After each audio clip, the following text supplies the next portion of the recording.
Father! Father! Oy, sino yan? Ako po. Oy, pasok ka dito. Pasok ka. Upo ka, umupo ka.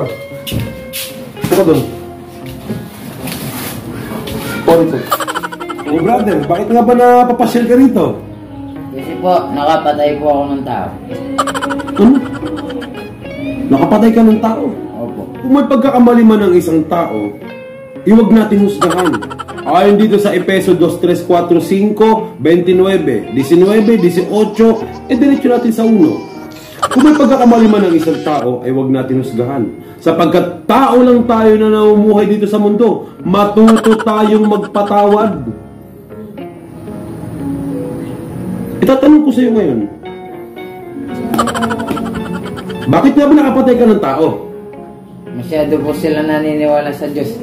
Father, bakit ikaw, Father, naniniwala ka pa sa Diyos? Minsan,